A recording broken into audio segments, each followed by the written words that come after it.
अस्सलाम वालेकुम मतिउल्लाह जान MJ TV। आज सुप्रीम कोर्ट ऑफ पाकिस्तान में इंतहाई ड्रामाई किस्म की समाअत हुई। यह समाअत थी फैज़ाबाद धरना केस में फ़ैसले के ख़िलाफ़ हुकूमती इदारों की नज़रसानी अपीलों की। चीफ जस्टिस काज़ी फ़ाइज़ ईसा, उनके साथ जस्टिस अमीनुद्दीन ख़ान और जस्टिस अताउन अल्लाह आज उनके सामने पेश हुए। साबिक़ चेयरमैन पेमरा अबसार आलम और उनके वकील एडवोकेट अली गिलानी ने आज अबसार आलम की खूब मुआवनत की और आज अबसार आलम ने वो सब कुछ पढ़ के अदालत में बता दिया जो उन्होंने अपने उस हल्फिया बयान में लिखा था, जिसमें बड़े बड़े इंकशाफात हुए थे। फैज़ाबाद धरने के दौरान जो कुछ पेमरा के साथ होता रहा, पेमरा चेयरमैन के साथ होता रहा, इनके एहलकारों के साथ होता रहा, और जनरल फैज़ का नाम भी लिया गया कि किस तरह टेलीफोन करके वो एक TV चैनल 92 न्यूज़ को जो बंद कर दिया गया था, फैज़ाबाद धरना के अंदर तशद्दुद को जो प्रमोट कर रहा था, उसको दोबारा बहाल करने के लिए जनरल फैज़ ने टेलीफोन किया। ये सारी बातें खुली अदालत में हुई। और आज जो सबसे बड़ी खबर है कि अटॉर्नी जनरल पाकिस्तान की तरफ से जो एक फैक्ट फाइंडिंग कमेटी बनाने की एक रिपोर्ट पेश की गई थी, इस हवाले से तो चीफ जस्टिस काज़ी फ़ाइज़ ईसा और सुप्रीम कोर्ट ने उस कमेटी को मुस्तरद कर दिया है। और अटॉर्नी जनरल ने फिर ये कहा है कि अब वो हुकूमत से कहेंगे कि कमीशन ऑफ इंक्वायरी एक्ट 2017 के तहत एक अदालती कमीशन बनाया जाए, जिसके पास ये अख्तियार होंगे कि वो किसी भी शख्स को तलब कर सकेगा, किसी भी अदारे में जा सकेगा, कोई भी दस्तावेज़ हासिल कर सकेगा। अबसार आलम हमारे साथ मौजूद है। अबसार आलम साहब, बिग डे, और मेरे ख्याल में तारीख़ में पहली बार जो है किसी भी शख्स ने यूँ सुप्रीम कोर्ट में खड़े होकर उस मदाखलत को बेनकाब किया है जो इस्टेब्लिशमेंट की तरफ से तसलसल से होती जा रही थी, और आपने बाकायदा एक हल्फिया बयान की सूरत में ये बेनकाब किया है। कोई सियासतदान ऐसी जुर्रत आज तक नहीं कर सका, कोई सहाफ़ी भी इस तरह अदालत में खड़े होकर उसने हल्फिया बयान के तौर पे जो है वो ऐसे बात नहीं की।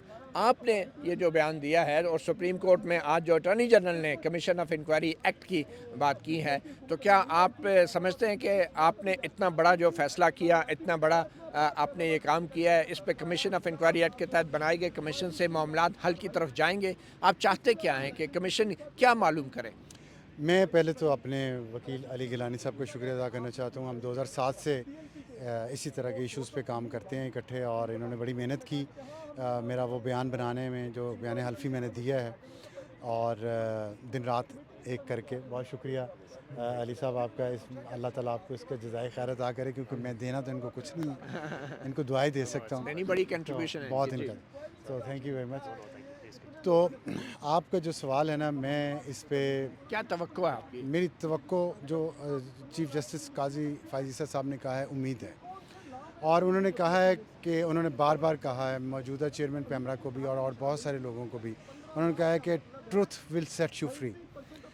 तो मैं आपको बताऊं, आपने कहा क्यों किया है। मैं ऊपर अल्लाह है और नीचे मेरी धरती है और बीच में इस मुल्क के लोग हैं। मैंने 2 साल हुकूमत के अंदर रह के कुछ चीज़ें देखी हैं। मैं एक जर्नलिस्ट रहा हूँ सारी उम्र, और मैं अपने लोगों तक वो सच लाऊंगा जो मैंने अंदर रह के देखा है। ये मेरा अपने आप से तब भी वादा था, आज भी वादा है, आइंदा भी रहेगा। क्योंकि लोगों को पता चलना चाहिए कि उनके टैक्स पेयर्स से जो लोग बड़े ओहदों पे बैठते हैं वो हुकूमत को कैसे चलाते हैं। सिर्फ ये मकसद था। ना मैं इससे किसी को सज़ा दिलवाना चाहता हूँ, ना किसी के ख़िलाफ़ कार्रवाई करवाना चाहता हूँ, ना मेरे दिल में किसी के ख़िलाफ़ कोई रंजिश है। मेरे दिल में रंजिश है तो इस मुल्क के लोगों के बारे में है कि इस मुल्क के लोगों के हालात जो ख़राब हैं, उसकी वजूहात जो हैं, और उनसे जितना झूठ बोला जाता है, उनकी पीठ पीछे जितना इस मुल्क के आइन और कानून को रौंदा जाता है और उस पर कोई बोलता नहीं है। आज मैंने अदालत में ये साबित कर दिया है कि मैं जब अपने ओहदे पे था मैं तब भी बोलता था, मैं तब लिख के भी देता था, जिसका मुअज़्ज़िज़ जजेस ने बार बार जिक्र किया। और आज उन मुअज़्ज़िज़ जजेस से मुझे पता चला कि शायद, और आपसे, कि मैं पाकिस्तान का पहला वो शख्स हूँ जिसने अपने हुकूमत में रहने के दौरान जो कुछ उसके साथ हुआ उसका हल्फिया बयान दिया। तो अल्लाह का शुक्र अदा करूँगा और अल्लाह से माफ़ी मांगूंगा अपने गुनाहों की, और इस सही रास्ते पे मुझे कायम रखे। बाकी जो मैंने आपको बता दिया है, मकसद कोई नहीं है। कमीशन में एक चीज़ बहुत ज़रूरी है, मैं वो बार बार कहूँगा, और मैं आप लोगों से भी, मीडिया से भी मेरी तवक्को है कि मीडिया ने आज सच देख लिया है। मैं जितनी तकलीफ़ों में से गुज़रा हूँ, मेरी फैमिली जितनी तकलीफ़ों में से गुज़री है, मेरे प्यारे, मेरे दोस्त, मुझसे मोहब्बत करने वाले लोग اور پیمرا کے لوگ اور دوسرے لوگ جتنی تکلیفوں میں سے گزرے ہیں اس دوران اتنے 8 سالوں میں، آج سب کو اللہ تعالیٰ نے ان کی مصیبتوں کا پھل دے دیا ہے، تو اللہ کا شکر ہے. لیکن یہ تبھی اپنے منطقی انجام تک پہنچے گا جب اس کمیشن کی جو پروسیڈنگز ہیں وہ پبلک ہوں، پبلک کو وہاں جانے کی اجازت ہو، میڈیا کو اس کے اندر جانے کی اجازت ہو، اور اس کی لائیو ٹی وی کوریج کی اجازت ہو، اور پھر جب اس کے بعد رپورٹ مرتب کی جائے وہ رپورٹ پبلک کی جائے. اور میں نے یہ آج اس معزز بینچ کے سامنے بھی یہ بات کی ہے، جس کا انہوں نے کہا کہ آپ اٹارنی جنرل کو کہیں. میں نے اٹارنی جنرل کو 2 دفعہ کہہ دیا ہے، میں انہیں لکھ کے بھی دوں گا. اور یہ اس لیے ضروری ہے کہ ہمارے معزز سپریم کورٹ نے خود ایک پریسیڈنٹ سیٹ کیا ہے پہلی بار تاریخ میں کہ پاکستان کی سپریم کورٹ کی فل کورٹ کی جو پریکٹس اینڈ پروسیجر ایکٹ پہ پروسیڈنگ تھیں وہ لائیو ٹی وی پر دکھائی گئیں، جس سے قوم تک سچ پہنچا. اس قوم تک جس کے ٹیکس سے پبلک سیکٹر چلتا ہے، اس قوم تک یہ سچ اس کمیشن کا بھی پہنچنا چاہیے. قوم کو دیکھنا چاہیے کہ مجھ پہ جرا کیسے ہوتی ہے اور دوسرا پہ جرا کیسے ہوتی ہے اور سچ کیسے جو بھی ہو جس کو بھی آپ ان پہ جرا کے لیے تیار ہیں؟ میں دیکھیں میں اور کسی وہ آپ پہ میں حاضر ہوں. میں نے 2 سال پیمرا میں کام کیا ہے، پبلک سیکٹر سے تنخواہ لی ہے. میں اس کا حساب دینے کے لیے ہر لمحہ، ہر دن، ہر مہینہ، ہر سال تیار ہوں، ہر کیمرے کے سامنے تیار ہوں. لیکن جو میں نے ٹیکسز پے کیے ہیں پچھلے 30 سال میں ان کا حساب بھی لوں گا اور میں نے لینا ہے. اسی لیے میں نے کہا میں نے جو دیکھ کے آیا ہوں وہ سچ وہ میں بولوں گا. تو آپ جو میں بات اگر میں صحیح کہہ رہا ہوں تو آپ لوگوں سے میری امید ہے اور اپیل ہے کہ آپ اس کو سپورٹ کریں لائیو کوریج کو، تاکہ بغیر ملاوٹ کے لوگوں تک پہنچے کہ ابصار سچ کہہ رہا ہے یا ابصار جھوٹ کہہ رہا ہے. اچھا، آپ کے ساتھ ہی روسٹرم پہ موجود تھے، بلکہ کٹہرے میں کھڑے تھے موجودہ چیئرمین پیمرا سلیم بیگ، اور ان سے جب پوچھا گیا کہ کس نے یہ فیصلہ کیا کہ سپریم کورٹ کے فیصلے کے خلاف نظر ثانی درخواستیں دائر کی جائیں، اور یہ سوال چیف جسٹس قاضی فائز عیسیٰ نے ان سے تقریباً 10-12 دفعہ پوچھا، اور سلیم بیگ صاحب کے پاس کوئی جواب نہیں تھا. پہلے انہوں نے کہا کہ مجھے ایڈوائزری بورڈ نے کہا تھا، عدالت نے کہا کہ آپ وہ دستاویزات دکھا دیں، پیمرا کا وہ فیصلہ کہ اس پہ نظر ثانی، کیونکہ ہر فیصلہ تحریری ہونا چاہیے، ڈاکومنٹڈ ہونا چاہیے، وہ ڈاکومنٹس بھی وہ نہیں دکھا سکے. اور آخر میں چیف جسٹس نے اپنے آرڈر میں لکھوا دیا کہ لگتا ہے کہ جو چیئرمین پیمرا ہے موجودہ سلیم بیگ، وہ ایک کٹ پتلی کے طور پہ کام کر رہے تھے اور کسی کے اشاروں پہ ناچ رہے تھے. ایک ایسا سخت آبزرویشن آئی ہے. تو آپ کے ساتھ جو کچھ ہوا اور پھر سلیم بیگ صاحب کے ساتھ جو کچھ نہیں ہوا، انہوں نے کہا مجھے تو کسی نے دباؤ میں نہیں ڈالا. تو آپ کیسے دیکھ رہے ہیں سلیم بیگ صاحب کے اتنے اطمینان سے وہ کھڑے تھے اور وہ کہہ رہے تھے کہ ان کے ساتھ تو ایسا کچھ نہیں ہوا؟ دیکھیں میں نے تو یہ عدالت نے بھی مجھ سے پوچھا تھا یہ بات، تو میں نے انہیں کہہ دیا تھا کہ ہی از لکی مین اگر ان پہ کوئی دباؤ نہیں ہے. پھر عدالت نے مجھ سے دوسرا سوال پوچھا کہ آپ اپنے تجربے کی روشنی میں بتائیں کہ اگر انہوں نے خود فیصلہ لیا ہے تو ریویو پٹیشن فائل کرنے کا، تو وہ کیوں لیا ہوگا. عدالت نے مجھ سے یہ پوچھا تو میں نے اس کا جواب دیا تھا. میں نے کہا اپنے تجربے کی روشنی میں کہہ سکتا ہوں کہ اگر انہوں نے خود سنگل ہینڈلی، جو کہ انہوں نے کہا کہ میں نے خود فیصلہ اکیلے نے کیا ہے اور ان رائٹنگ بھی نہیں کیا، زبانی کیا ہے، تو میں نے انہیں کہا تھا کہ یا تو منسٹری نے کہا ہوگا ان کو یا ایجنسیز نے کہا ہوگا ان کو، تو اس بنیاد پہ لیا ہوگا. لیکن میں یہ اپنے تجربے کی روشنی میں کہہ رہا ہوں. انہوں نے یہ ان کے ساتھ ایسے ہوا یا نہیں ہوا اس کا میں کچھ نہیں کہہ سکتا، یہ خود ہی جواب دیں.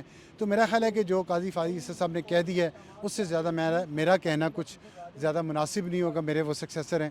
تو اگر آپ سلیم بیگ کی جگہ کھڑے ہوتے اور آرڈر کے اندر اس طرح کے الفاظ آپ کے بارے میں لکھے جاتے کہ آپ ایک پپٹ کی طرح لگ رہا ہے کہ کام کر رہے ہیں، تو آپ کا کیا فیلنگز ہوتی؟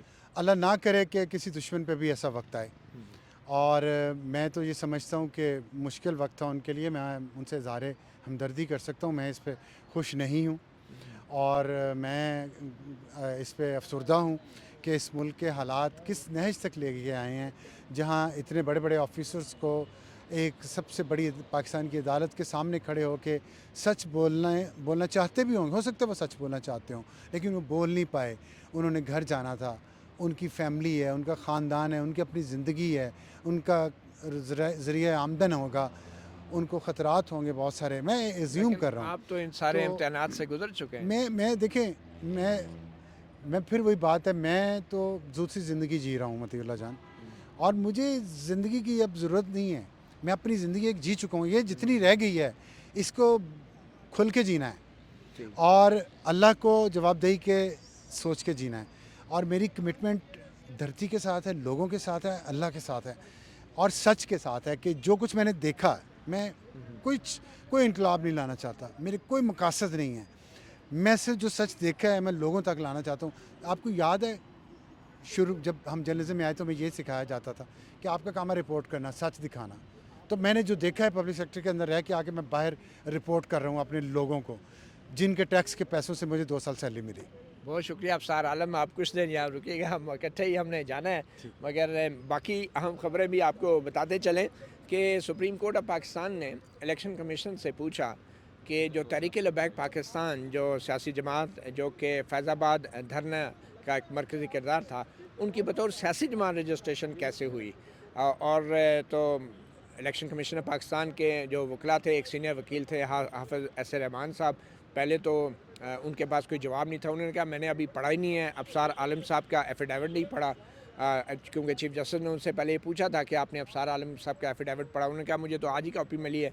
और ये हफ्ते के रोज़ ये दायर किया गया था। चीफ जस्टिस काजी फाइज़ साहब बड़े नाराज़ हुए और कहा कि ये कोई तरीका नहीं है, आप सीनियर वकील हैं, जिस पे बहरहाल एडवोकेट हाफिज़ रहमान जो हैं वो वॉकआउट कर गए, एहतजाज सुप्रीम कोर्ट से चले गए, कमरा अदालत से। मगर इसके बाद जो सवाल हुए कि तहरीक-ए-लबैक पाकिस्तान की रजिस्ट्रेशन क्या इलेक्शन के कवानीन में जो शराइत है उनके मुताबिक हुई है या नहीं, तो इलेक्शन कमीशन के जो वकील थे मलिक कमर अफसल एडवोकेट, उनके पास इसका जवाब नहीं था। ना ही जो सियासी जमात के रजिस्ट्रेशन के वक्त जो शनाख्ती कार्ड की कापियाँ कम से कम 2000 अफराद की दरकार होती हैं, ना वो कापियाँ थी, ना ही अकाउंट्स की मुकम्मल डिटेल थी। और फिर फॉरेन फंडिंग के भी कुछ पैसे अकाउंट्स में सामने नज़र आ रहे थे इलेक्शन कमीशन को, लेकिन इलेक्शन कमीशन ने कहा ये तो पीनट्स हैं, तो इसलिए हमने कहा चले खैर है, 15 लाख रुपए की रकम है। और दूसरे जो सोर्सेज बताए गए थे, रकूम जो थी, उनको भी इलेक्शन कमीशन ने वेरीफाई नहीं किया और उनको रजिस्ट्रेशन कर दी। अब सुप्रीम कोर्ट ने 1 महीने का वक्त दिया इलेक्शन कमीशन ऑफ पाकिस्तान को कि वो 1 महीने के अंदर तहरीक-ए-लबैक पाकिस्तान की जो बतौर सियासी जमात रजिस्ट्रेशन है उसके ऊपर दोबारा गौर करें और जायज़ा लें, और फिर जो कानून के मुताबिक कार्रवाई बनती है वो खुद करें। सुप्रीम कोर्ट ने कुछ नहीं करना, इलेक्शन कमीशन खुद ये तय करे कि आया वो बतौर सियासी जमात रजिस्टर हो सकते हैं या नहीं।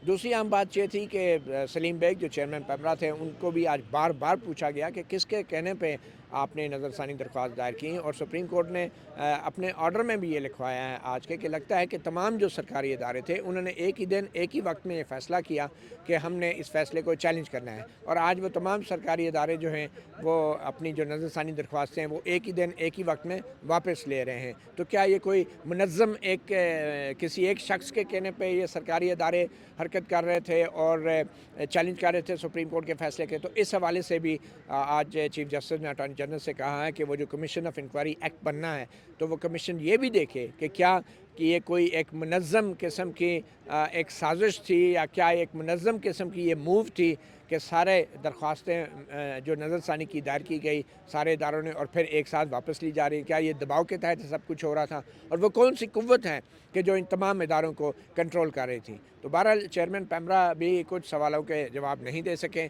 और अफसार आलम ने यह भी बताया कि जब वो अपने हल्फिया बयान में जैसे कि उन्होंने नाम लिया जनरल फैज़ का कि उनके मुतालबा पूरे नहीं कर सके और वो उनसे नाराज़ हो गए, तो फिर बाद में एक लाहौर हाई कोर्ट में दरख्वास्त दायर कर दी गई और वहाँ लाहौर हाई कोर्ट के फ़ैसले के ज़रिए उनके ओहदे से उनको हटा दिया गया। तो चीफ जस्टिस काजी फाइज़ ने कहा कि अदालतों का फ़ैसला हमारे सामने नहीं है, अगर आएगा तो हम बाद में देखेंगे। मगर बहरहाल चीफ जस्टिस काजी फाइज़ ने अफसार आलम को ये मशवरा दिया है कि जो बातें भी आपने करनी है आप कमीशन ऑफ इंक्वायरी जो बनेगा, हुकूमत बनाएगी, आप उसके सामने जाके करें। और अफसार आलम ने कहा कि यकीनन वो कमीशन के सामने भी पेश होंगे।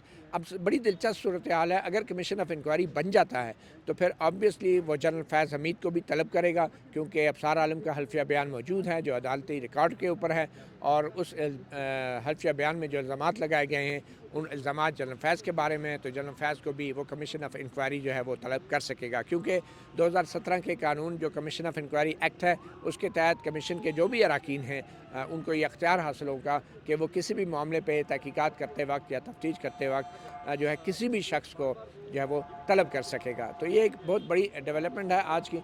और आपको बताते चलें कि आज जब चेयरमैन पैमरा बाहर निकले सुप्रीम कोर्ट से, क्योंकि उनकी बड़ी सख्त सरजनश हो चुकी थी, وہ میڈیا کے سوالوں کی ایک بوچھاڑ تھی اور چیئرمین پیمرا چلے جا رہے تھے, کسی سوال کا جواب نہیں دے رہے تھے.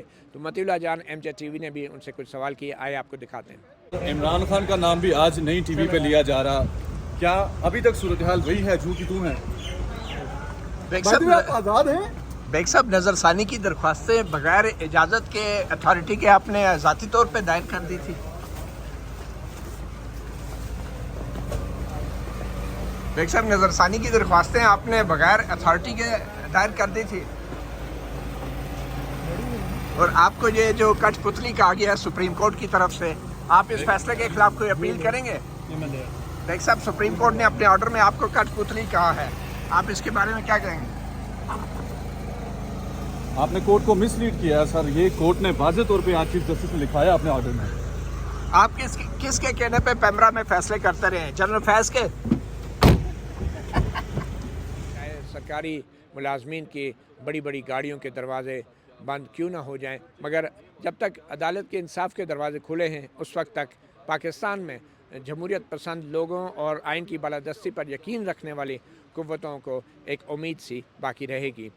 اب 15 تاریخ مقرر ہوئی ہے, 15 نومبر, اور 15 نومبر تک اٹارنی جنرل نے اب یہ کمیشن آف انکوائری کے حوالے سے کیا پیش رفت ہوئی ہے اس کے اوپر رپورٹ دینی ہے سپریم کورٹ میں.